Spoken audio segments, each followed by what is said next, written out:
For years, some court records surrounding sexual abuse lawsuits against the Charlotte diocese have been kept confidential and sealed by a judge. But Channel 9 is working to bring those records to light.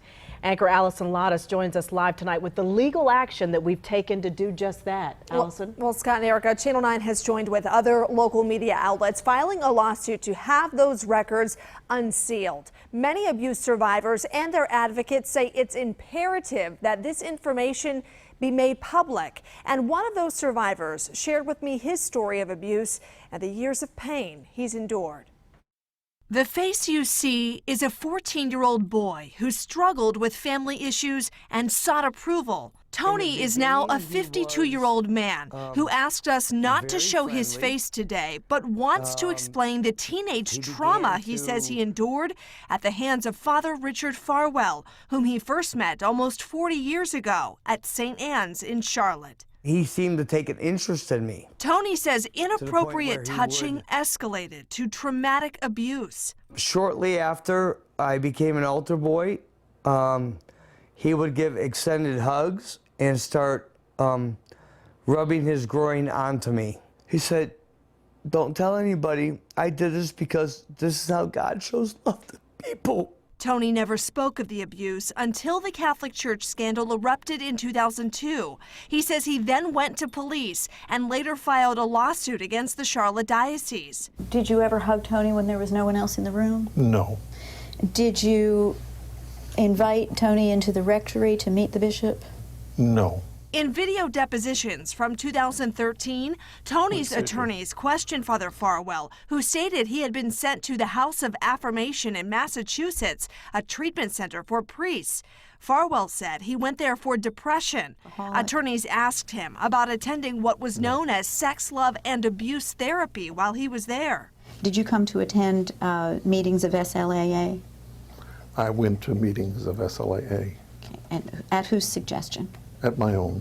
Attorneys also questioned Farwell about an investigation that had been conducted by the Lay Review Board of the Charlotte Diocese. Were you aware that the review board considered a letter that it stated you had written to family and friends dated 1985 that you were an alcoholic, homosexual, and a sex addict?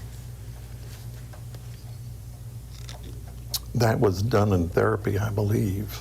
At the time of Tony's lawsuit, Farwell had been placed on administrative leave. In 2004, Farwell pleaded no contest to the misdemeanor criminal charge of contributing to the delinquency of a minor. Tony's civil case was dismissed in 2014 because of the statute of limitations, but many details of the case are sealed. Attorney Seth Langston represented Tony in his lawsuit. They shouldn't be sealing files. I mean, it's not your private playground. Files should be anything that the court relies on for their decision. The public ought to be able to see. These documents could show how allegations have been handled. Oh, absolutely. You could put together a composite picture of the diocese and the leadership's role in covering up and protecting abusers going back to the 1980s. Tony tells me after years of struggling with emotional and psychological pain and several suicide attempts, he wants transparency. What do you want parishioners in the diocese to know? To realize that the bishops and the priests have been hiding information.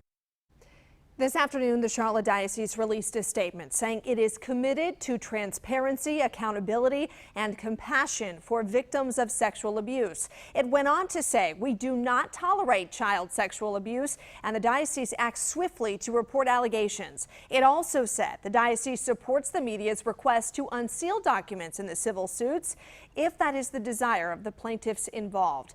The lawsuit against Father Farwell is not the only one with sealed court records. Coming up at 6, I'll explain the case involving Father Joseph Kelleher and why one church watchdog group says it's crucial that file be opened.